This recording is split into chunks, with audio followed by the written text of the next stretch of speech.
Hello, good afternoon. I hope you're able to see and hear me clearly. We have over 400 registrations today, and we're expecting an audience upwards of that. And a very good morning and good evening to those who are from different time zones. The topic really today for us is how does data unlock the elusive consumer mindset? I'm going to be a host for this session. My name is Srinivas Gattamneni. I'm the Chief Executive Officer of ADA. So we are going to really look at how data can unlock a creative insight, really. That's what we mean by consumer mindset. And by creative insight, we mean essentially the gut, the instinct that goes behind the consumer when they look at a proposition or an advertisement that makes them want to act on it. We will also posit that digital and data has not lived up to its expectation so far. And because it has not lived up to its expectation, what can we as business leaders and marketers do to really bring the real promise of data and digital to really go behind the brain of the consumer to show them an ad that they will eventually click and want to buy. So a bit of house rules today. We have we have 1 hour slotted for this session. We expect to roughly have about 45 minutes of presentation and have a Q&A for about 15 minutes after that. Do pop in your questions into the Q&A box. We've also received a number of questions as part of your webinar registrations. So we will try to answer as many as we can. And if we can't cover it, we will definitely come back to you over email or other virtual means in order to answer your burning questions. So let me quickly introduce my fellow speakers today.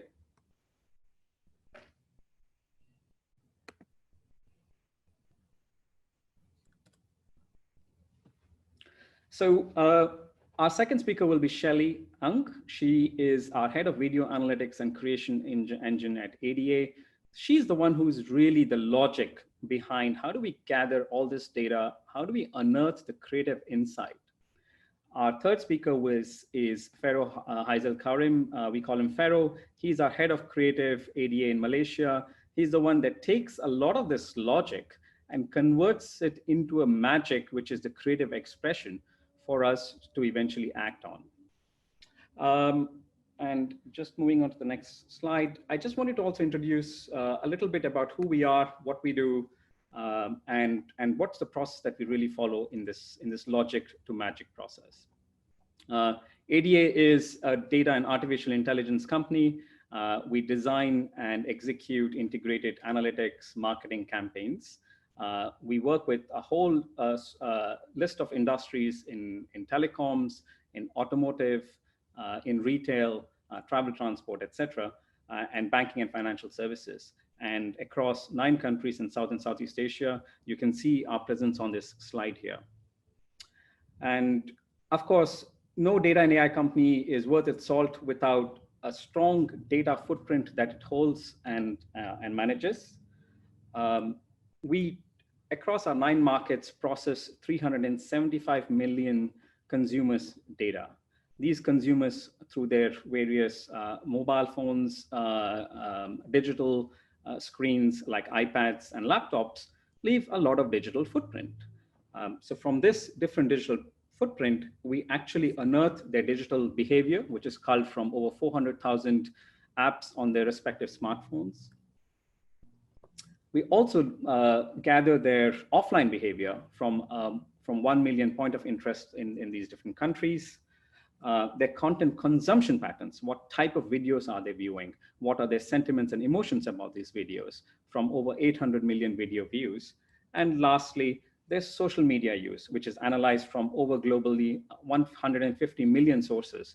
And within Asia Pacific alone, over 12 million different sources.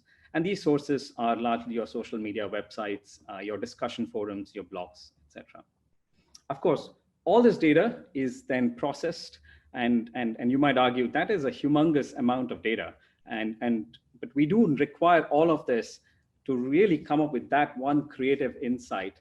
And that's the insight that is really going to drive that consumer to act on. So really, if you want to get behind the brain of that one consumer, you have to be looking at this vast amount of or inordinate amounts of information in itself. So what we do and how do we make money? A quick slide on that. We really do three things for our clients. We provide a lot of business insights, data enrichment, and advanced analytics, leveraging our data footprint. We actually understand the consumer mindset and we design a data-driven creative marketing strategy. And we bring all of this together in an end-to-end digital marketing solution, which involves growth hacking and funnel and goal optimization, all towards hitting that business goal. The topic really is the middle one for us, which is today's focus, which is how do you understand that consumer and how data can help us understand that consumer. Before we answer this question, we want to posit a problem that we have today, a problem that digital promised but did not deliver. And that is that digital promised the holy grail of understanding consumers at an individual level and communicating to them. So while we believe digital has delivered communicating a one-to-one messaging, it hasn't really delivered understanding, which is the first part of this, understanding at an individual level. And the insight and approach remains fairly homogeneous and basic. And that's the problem that we want to really solve using data at this point. Let me illustrate this with a simple example. Let's assume we are looking at targeting mothers. If you go and do a simple Google search for mothers, this is what you see. It's extremely homogeneous. It's extremely basic. And frankly, we didn't need any data to do this because this has been there for 50 odd years on print, mass media, etc. Of course, digital has allowed us to communicate purely to mothers, which mass media did not allow us to do in a very specific manner. And it is better than mass media. I mean, this is what mass media look like. And no, there is no issue with your internet bandwidth. It is a pretty hazy picture in itself. But really, in ADA, how do we see mothers? And how do we use technology and data to unblind us from a very homogeneous approach to a creative insight, and then really address mothers in their specific context, in their working environments, and really what is bothering them and really their behaviors. And this is what we believe the holy grail of digital plus data needs to be. And once we have solved this, we will be really able to solve the creative insight that data can actually deliver. So let me summarize this point in a simple grid. The first part of what data and digital was all about media placement. And in media placement, the approach was pretty simple. What is the most efficient means to reach with the right context? We did deliver this as marketeers, and we did leverage on digital. And give and take, we did gain an incremental ROI leveraging data. And I would posit that ROI is 40 to 50% on most campaigns when we use data for digital campaigns. However, did we trigger an action leveraging data in itself? And that approach is about uncovering that instinct. You can get an ad in front of somebody's brain, but for that brain to act, you need to uncover that instinct and speak to it. And that, if uncovered from data, can give you an exponential return. And that's the moonshot that at least we aim for beyond just media placement in itself. At this point, I just wanted to understand from the audience a little bit about how do you typically engage in your creative insight generation process. So let me just kick off a poll here.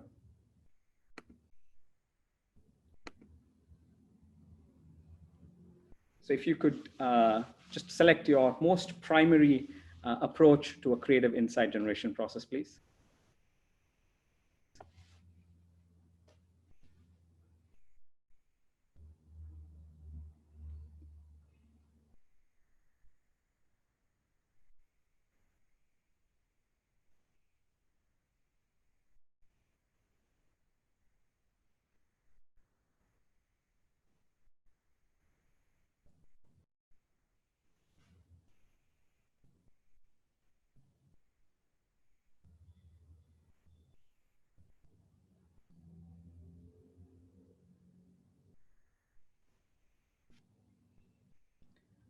I'm going to stop the poll at this time.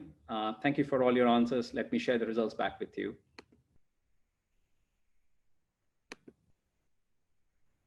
So the majority of us conduct market research surveys for this creative insight. And I would imagine typically this market research is anywhere from 1,000 to 5,000 people to understand that process. Some of us do process limited quantity of consumer data, and a quarter about do process large amounts of data. And about 4% of us sit under the proverbial tree, and it's magic from there. That's extremely interesting. Thank you for that.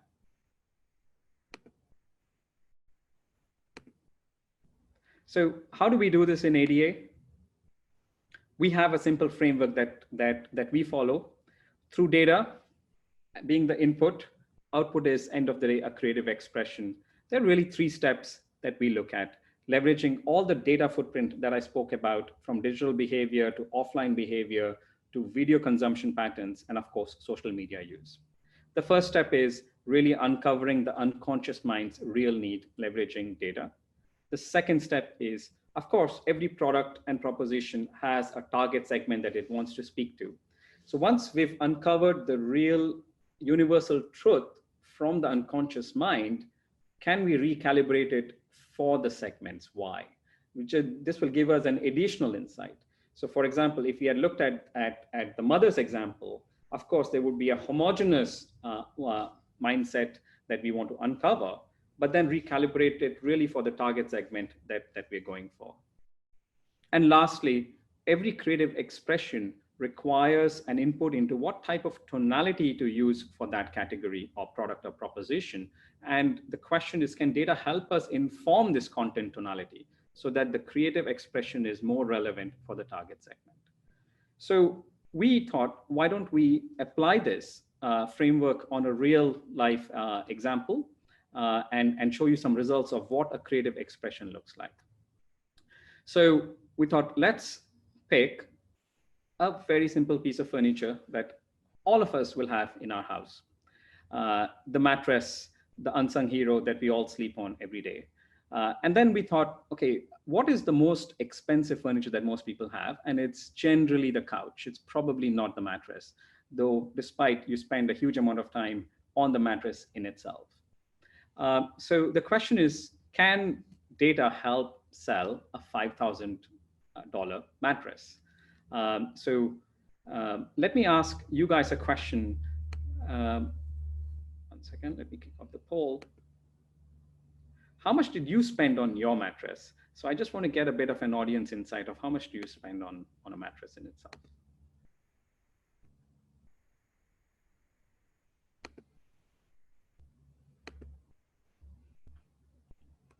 So if you could select your best guess, please.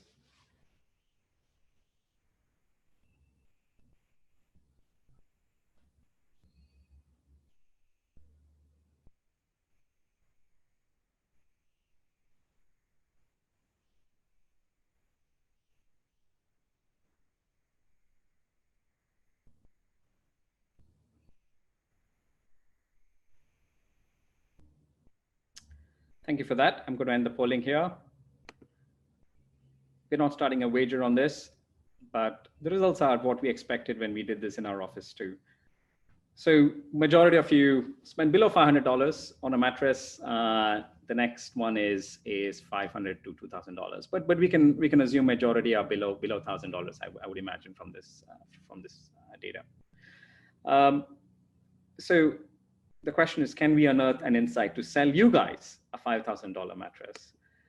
So for this, we need our data analytics team, and Shelly is going to help us understand that and what type of creative expression we should show to you as an audience in order for us to sell a $5,000 mattress. Of course, it is a $5,000 mattress, so we would expect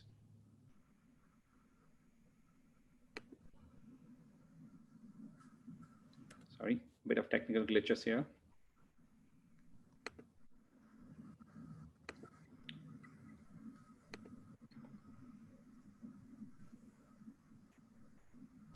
So we would expect that the target segment in this case would really be the high net worth individuals. And we thought it's quite expensive to process huge amount of data across the globe. So let's just look at geographic focus of Malaysia to unearth this insight. So Shelly, over to you with a simple brief. Can your data help sell a $5,000 mattress? Hey, Srini, thank you. The answer is yes, I think we can, and we're going to go through that today. Good afternoon, everyone. Thank you so much for taking time off to join us today. Yes, my name is Shelly. So now let's take a look at the brief. So we have been briefed to generate a creative expression targeting high net worth individuals for $5,000 mattress. So we take a look at our framework again.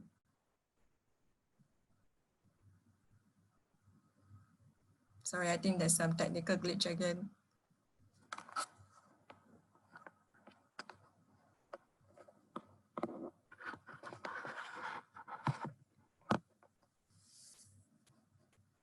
Bear with us.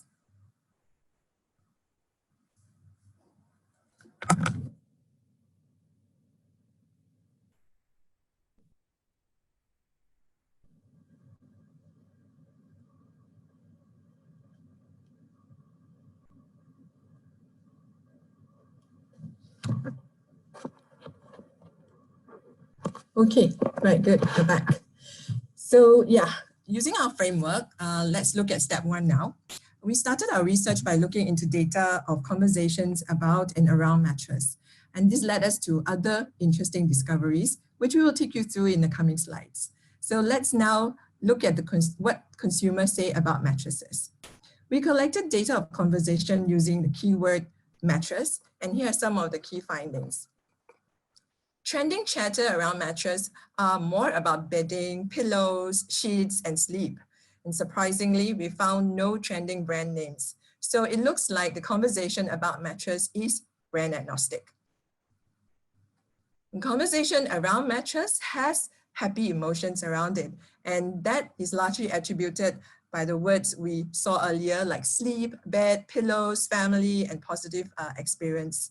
There was also a significant spike in January, which is also the period where people make New Year resolution. There was a 7,000 retweet of tips on tips of sleep by a doctor. So the key takeout from this data is that we are conscientious about getting proper sleep, and content by industry expert resonates with the masses. And the signal that we saw is that we want better sleep. So with this signal, we decided to look into sleep. And our research suggests the following. It turns out that that there is a strong negative sentiment already around sleep. And this negative sentiment only increased during the phase 1 of movement control order. During this period, we saw new trending keywords like disruption and disorder, and we continue to see keywords like stress and anxiety robbing us of quality sleep. So the key takeout from this data is that sleep is one of our main concerns, and there is already a pre-existing association between everyday life and sleeping patterns as well as sleep disorders. So the signal we saw here is that I am worried about my quality sleep. So now let's look at how we overcome this problem. We do search, yes. The place we go to is Google. We search for information on how to solve our sleeping problems. So there is an estimated number of 50,000 users searching for solutions to sleep better on a monthly basis on Google. We also seek advice for the conditions such as, just to name a few, stress, depression, and overthinking, from those who have experienced similar situation on platforms like Twitter, Facebook, and also forums. Forums are really popular here. So we decided to look at research-based data to validate our findings on sleep. So here are the findings from a sleep survey done by Nielsen Malaysia.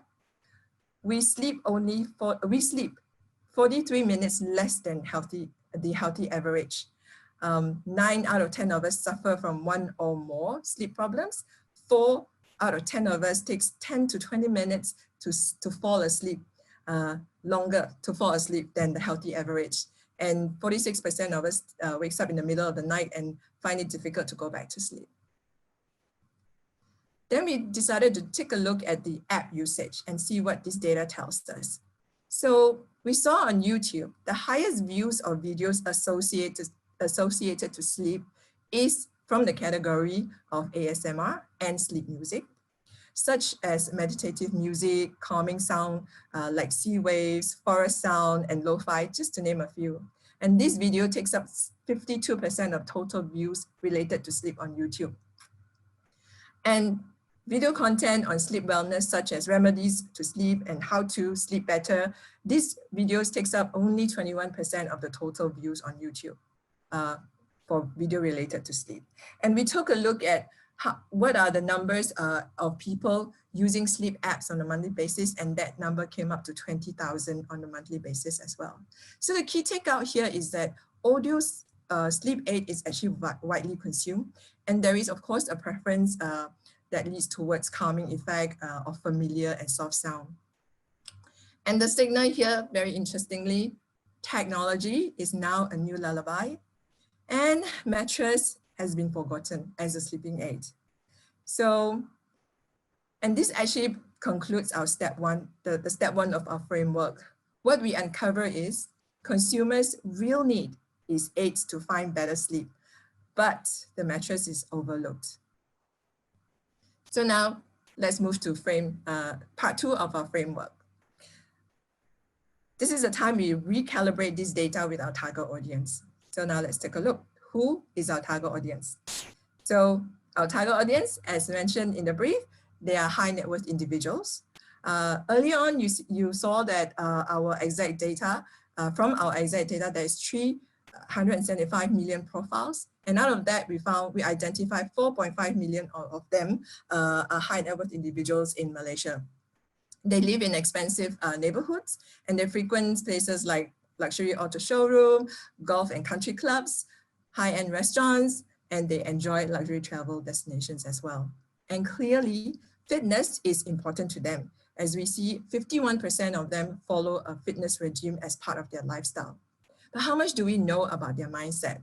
So what we found is they are pretty driven individuals. They believe that it is important to improve themselves, keeps challenging themselves and keep pushing themselves to be better.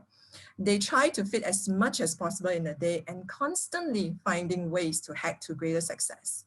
So a typical persona of the high net worth is someone who wakes up early to run, to hit the gym, or to do yoga.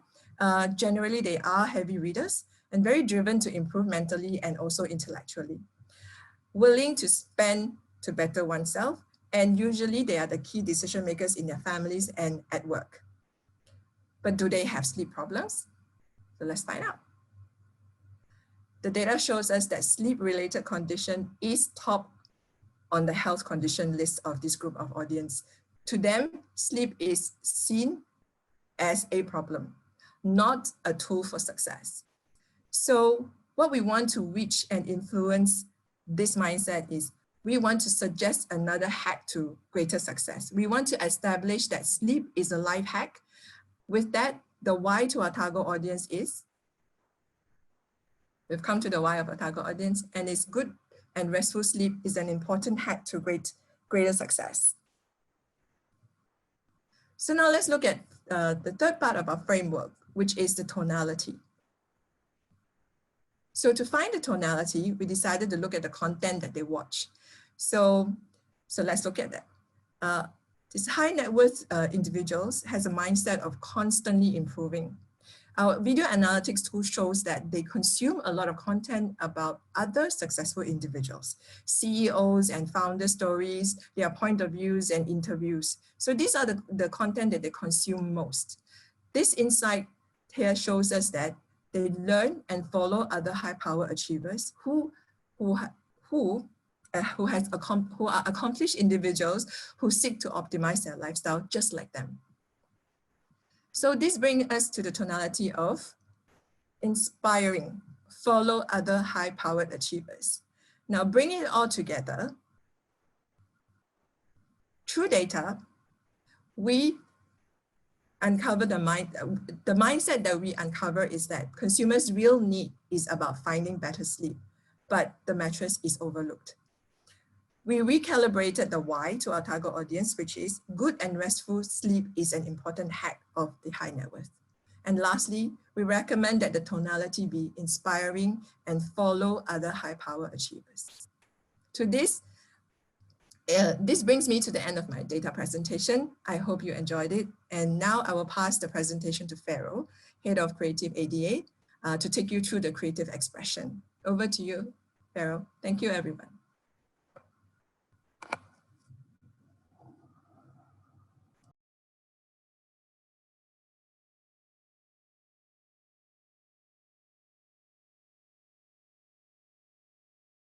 Hello. Hi. Good afternoon, everyone. Hi, my name is Fero. I'm the head of creative for ADA Asia. So today, I'm gonna bring you guys. If you guys have listened to my colleague Shelly, how she brought you guys through data and how data creates the logic, and then when the logic comes in, then that's where normally on my side where I need to work with all my creative people to put things together, and then because as you know, creative people are not logic people, so this data really helps us to put and tie in everything together. So it's time for me to plug in into the creative stuff. Hope you guys enjoy this. So what we have caught here is we can see we have caught the mindset, what the consumer needs, and then we have found sleep, which better sleep is a life hack to success.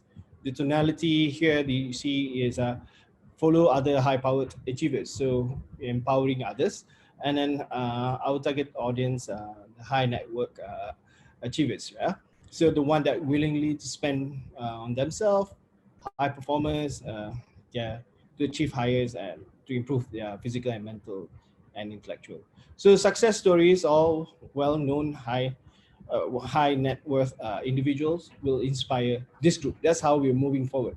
So before we go, it's from the insight that we get from the data, the logic inside that. Then we know that actually, in the simple terms, when you have a good mattress, you have a good rest. You see, a good mattress, good rest, and equals to good life. So you can see, it's what we're trying to do is we want to give a vision. We want to give a vision to connect the vision, the logical from the data to the emotions and also and the functions of the product. So to sell a $5,000 mattress is not an easy stuff to do.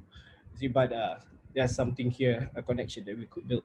So we've been like before I go into our creative expression, what we did was we find when we are looking at the logic of the data, we were thinking you need the data is dry now. So when we need to talk to our consumer, we need to speak like how they behave. So we were thinking it doesn't have to be, it cannot be a very hard sell way of approach, but it has to be something provocative. So you can see like other mattresses out there. Some mattresses sells dream. When you sleep, good dreams. A mattress that take care of. Makes you feel good. So we were thinking, pushing it a little bit further. We want to challenge the status quo. So challenge the status quo of the conventional of the mattress out there. So we think that one of the best way of doing this is we do this. We come up with this creative expression. We challenge our consumer because they are the go-getters. They are the people, high net worth people. They want to achieve big in their dreams. So we challenge them with don't sleep, slumber. What is don't sleep, slumber? Don't sleep, slumber is not snooze, doze, nap, nor even light form of sleep. It's not a normal, you think every day we think that we sleep, but in the night when we're sleeping, actually the time that we really sleep, sometimes it goes about 4 hours. You can see from the data that's shown by my colleague Shelly. People find sleeping aid to help them to sleep because why they need that, because they want to be refreshed and they're ready to move forward the next day when they're fresh, because this is on a normal day to day, you can see like, if ask someone like, hey guys, what's wrong with you? Oh, I don't know. I've been sleeping, but it's just I feel so lethargic. That's where you don't get a very good curative sleep. Your sleep actually been disturbed. You see, so from there, we put all the elements together, and we package this into a creative campaign. So we have the brand X. So we have our audience, we have our communication, which is don't sleep slumber, and we have the mindset of how do you achieve. So we were thinking to put this, how do we seek to put this in, if we this is like an equation. So you see, you have a brand, you have the mattress, you have the audience, and the result, what you're looking for, a sleep better. How do you sell sleep better? It's don't sleep slumber. So we're gonna approach this, how we're gonna manifest this. We were thinking, what if we speak to the restful 100, the high achievers? Don't sleep, slumber. So what we're gonna do with these people, we use their stories of success, and how they slumbered with the mattress act. So you can imagine, there's a lot of high achievers out there. There's a lot of superheroes that you know what they've done, but have you seen them talking about sleep? But sleep is part of their life. Sleep is part of everyone's life. It's a very important thing, right? Look at this slide. So what I've put with the team here, featuring the most high-tiered thought influencer. So we take some people from Malaysia and some well-renowned faces.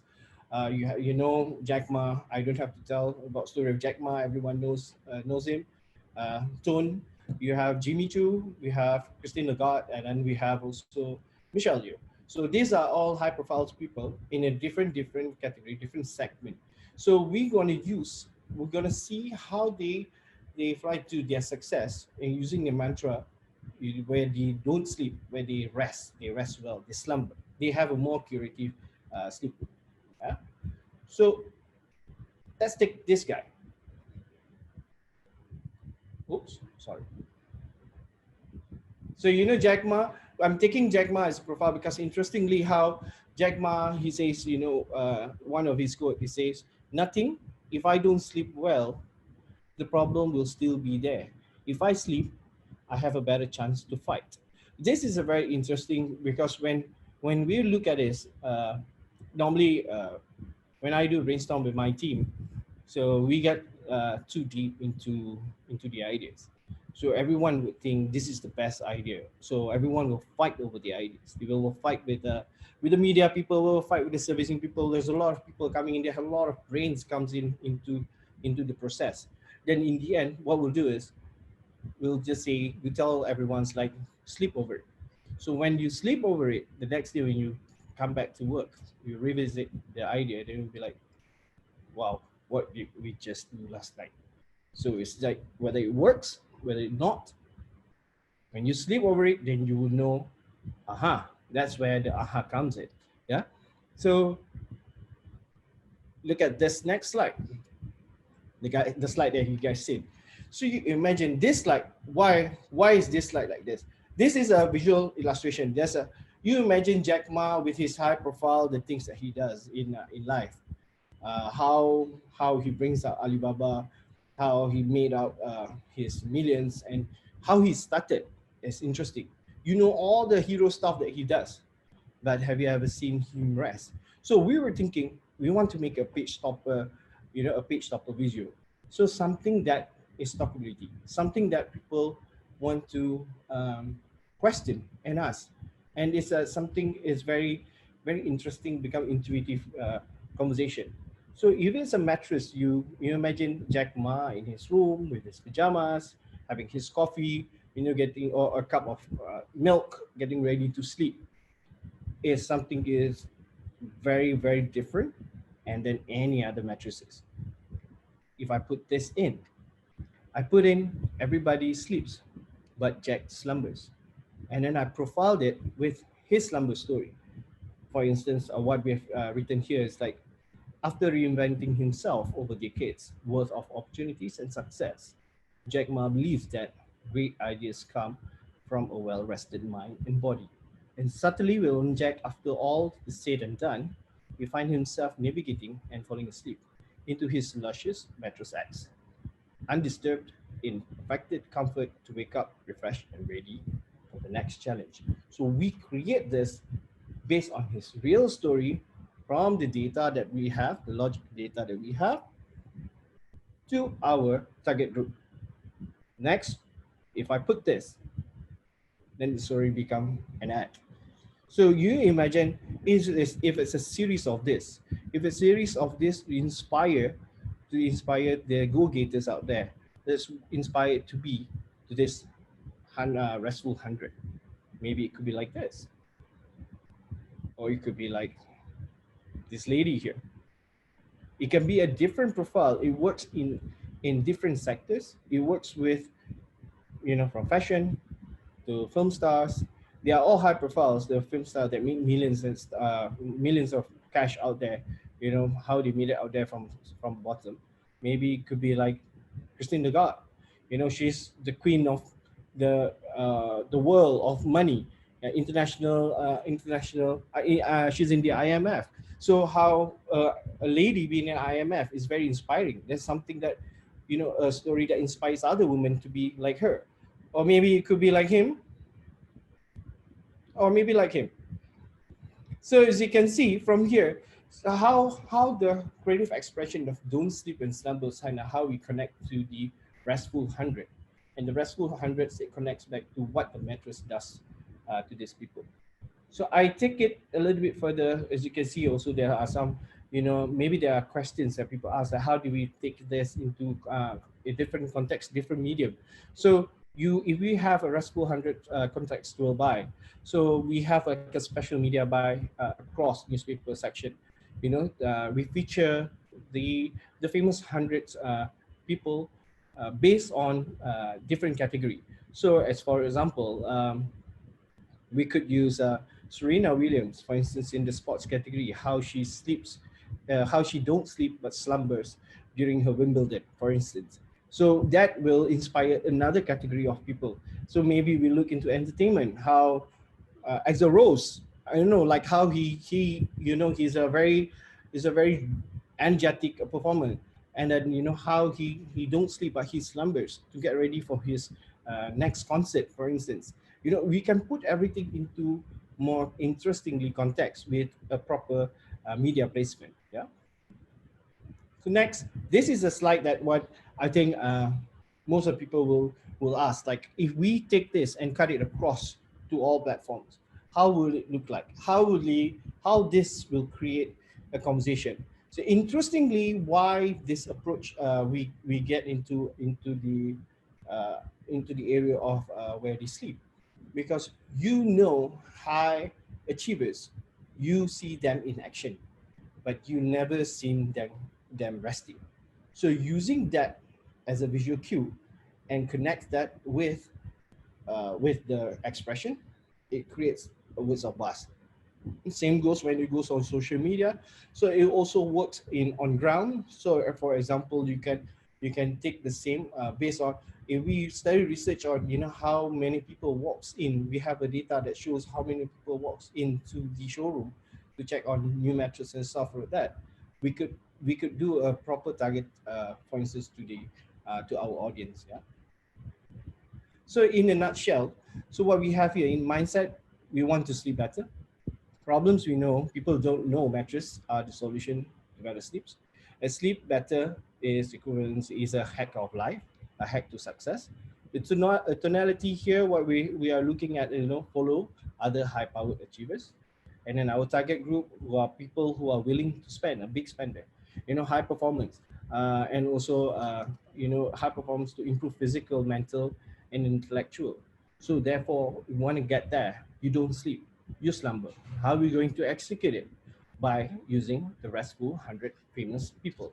So lastly, I hope I have demonstrated to you guys how the manifestation from the logic of the data, we take that to the creative insight, and then from the creative insight, how it goes into creating the creative execution, and how it be placed into a placement of the media, and how it's been connected one to another. Yeah. So I shall pass it back to Mr. Srini. Thank you very much, guys. Thank you, Fero. Thank you, Shelly. That was a fantastic live case study. I hope all of you are now looking to hack your way to success with a $5,000 mattress. So we'll move into Q&A at this point. We wanted to have quite some time for Q&A because we did receive a whole number of different questions from your webinar registrations, as well as I see a few questions have popped up into the Q&A box. If you have any more questions, please feel free to do that now, and we'll try to answer as many as we can with the remaining time that we have. So a number of questions from the webinar link were mostly about what type of marketing strategies and branding strategies should be deployed during the current situation of the pandemic. We didn't address that in this webinar particularly. We did have a webinar a week back where we actually presented what sort of strategies you should be looking at by industry, what sort of personas and behaviors you should be looking at. You can find a recording of that at adaasia.com. Apart from that, there's quite some material around the COVID survival guide for marketeers, how to market during the Ramadan time, especially in affected by pandemic, and also some insights into the type of personas and the data you want to cull in order to reach them. But all of that information is available at ada-asia.com. But really, if I boil it down to two main insights from it, one is don't go dark at this point of time when reaching out to your consumers. And the second thing is we are in pretty unprecedented times. Nobody can predict what the consumer mindset or the consumer thinking is. And hence you have to leverage as much as possible on data in order to constantly unearth the insight and keep your marketing strategies as agile as possible. Apart from the questions around that, let me start off with the first question, which is maybe up your sleeve, Shelly. The question is really, is there a way to read cultural nuances through data as well and effectively leverage that in content? Okay, thanks, Srini. Good question. Cultural nuances is one of those that is not as easy to track. And what I do is I let the data direct me or guide me to the right places to look for more stuff. So cultural nuances is highly dependent on location, the geography they're from, ethnicity, life stage, and one of the ways my method is actually to preset the condition, the data set that I'm looking at, make it tighter. For example, I would zoom into location. I would have a preset filter of location, age group, life stages, time frame. So with that, usually this will help me zoom into specific set of videos if I'm using video analytics tool, which we will then have to still eyeball on this content and identify the cultural nuances. Apart from that, another way we identify nuances is also we look through the influencer's eyes. So some influencers are naturally the key opinion leader of cultural nuances. So we will study their content and look at how the consumers, their target audience actually engage with them.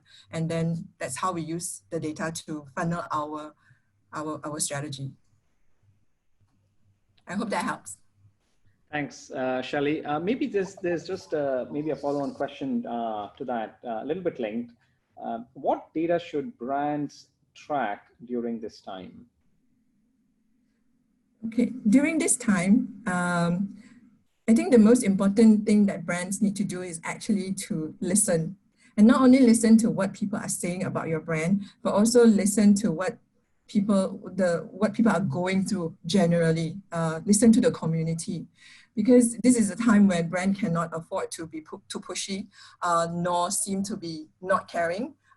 or hiding, in other words, like not advertising, not making any sound, because market share depends on how much you engage your consumer. So if I were to just describe this in the example that we just went through with the mattress, at this point in time, knowing that during MCO, during the lockdown, everybody is really worried. Job security, anxiety continues, there's disruption in their life. So instead of going out and start advertising with what we have strategized, they could just, for now, for this period, just take on a more of a position of the sleep advisor, right? So instead of talking about their mattress, they should be talking about how do you get better sleep? Giving examples, telling people where to get the best apps, what sort of apps, how do you sleep, position and all that. Be more proactive in that area rather than talking about their product and how mattress help you sleep, but rather on sleep in general in this situation. Yeah. Thank you for that. Fero, this question is probably more for you. What approach and tonality should brands follow during these times? Yeah, thanks, Rini. Interesting, right? During this time with this, what's happening with us with the COVID, I think as a brand, what's more important is to be empathetic. We as a brand, we need to be real. Very important to be a listener.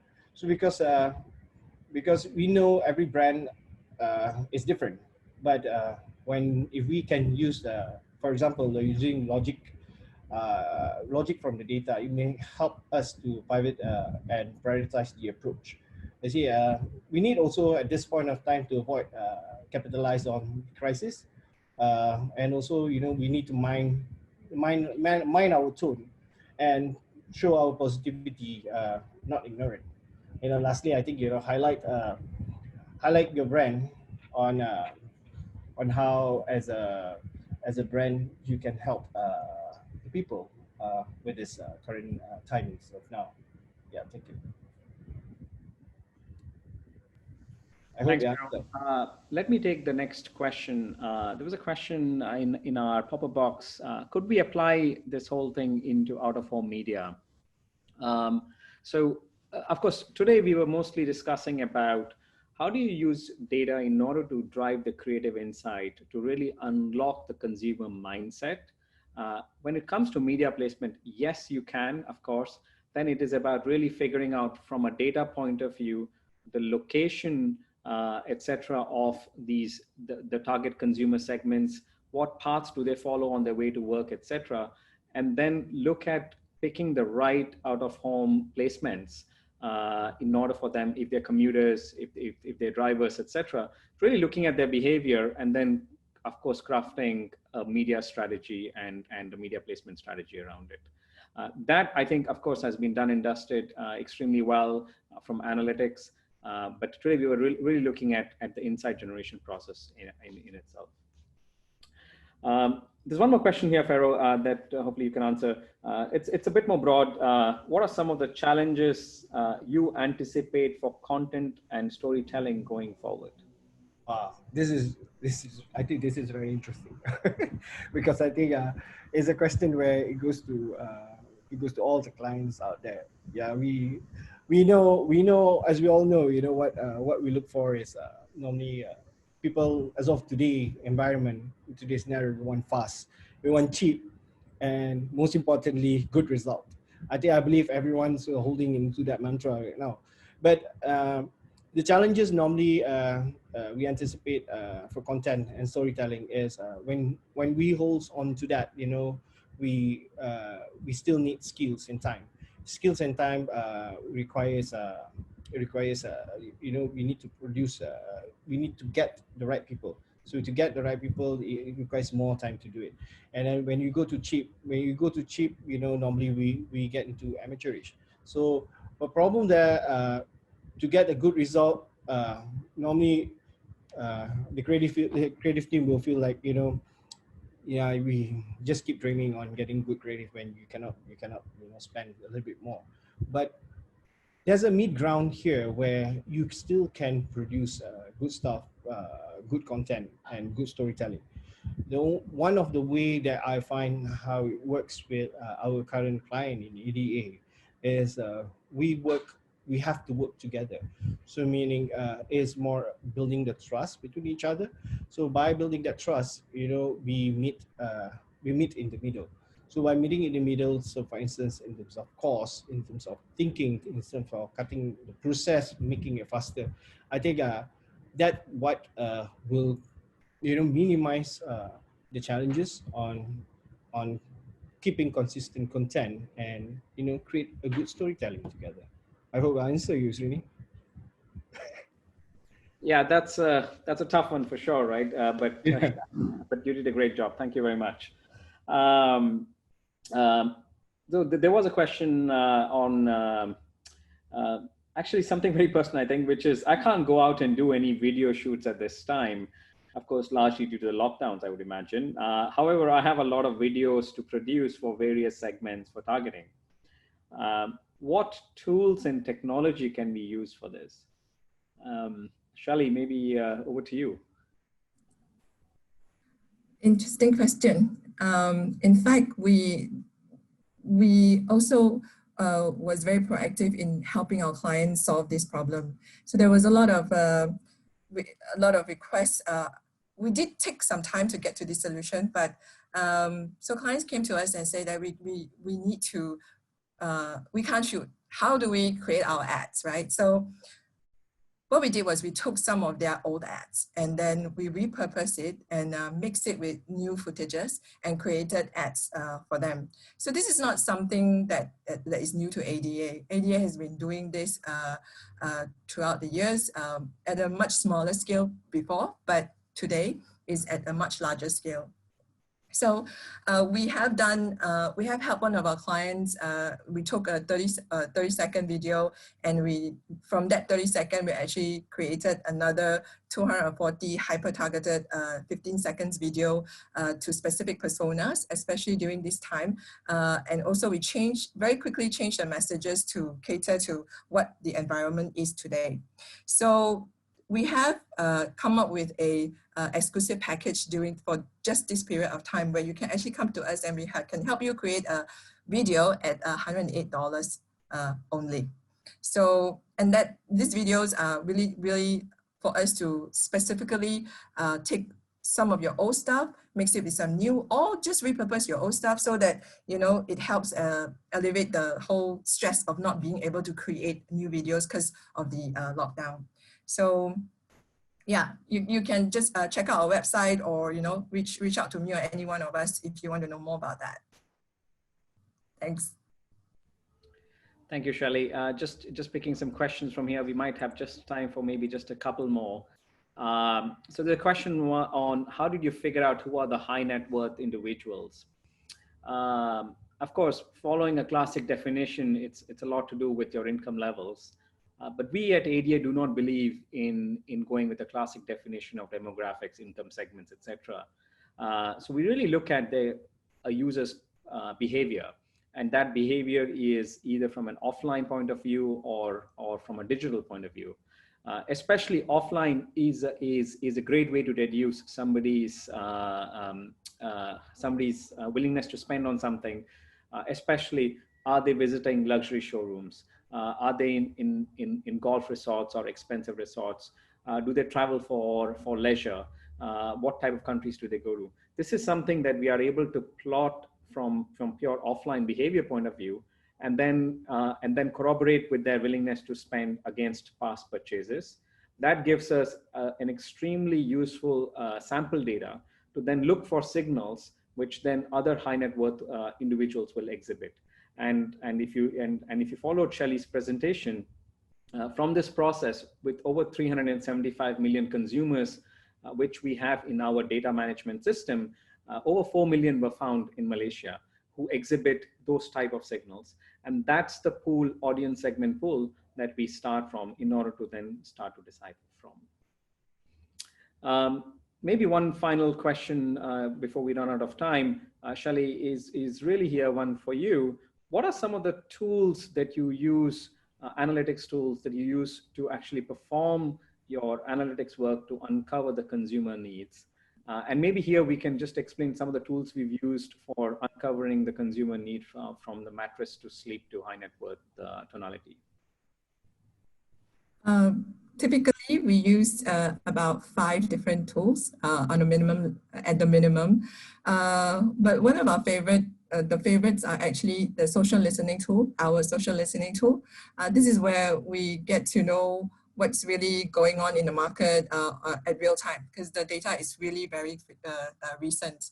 The other tool that we use is our video analytics tool, where, because if we go onto YouTube to look for video data, it's everywhere. So our tool actually is very convenient in a way where it pulls everything together, and we can actually see every detail of every segment that we are looking at. So with a keyword, we can pull in all the content, and from there we can look at who created it, what were the comments around it specific to each and every video. So that helps us a lot to look at, for example, what we did on what the high net worth individual watched. The other tool that we use is, of course, Exact. It gives us the offline data somewhat to where the consumers are outside of listening. So outside of, for example, the environment of YouTube or listening tools, we now see where they are going, just like what you have explained, for us to identify the kind of persona, to confirm the persona, as well as the lifestyle that they live, that they have. The other tools that we use will be like Google. We use Google a lot. We also use GWI, Statista, just to confirm certain things and of course we also do a lot of, we also check our stuff with a lot of research done by stuff like Nielsen and all that. Thank you, Shelly. That's pretty much the time that we have. There are a lot more questions that unfortunately we did not have the time to go through. We promised to respond to you over email for those questions. Do feel free to reach out to us via our website as well. Also, this recording will be uploaded over to our website over the next 24 hours. Until then, thank you very much for joining. Stay safe, stay healthy, and goodbye. Thank you. Thank you. Bye-bye. Bye, guys.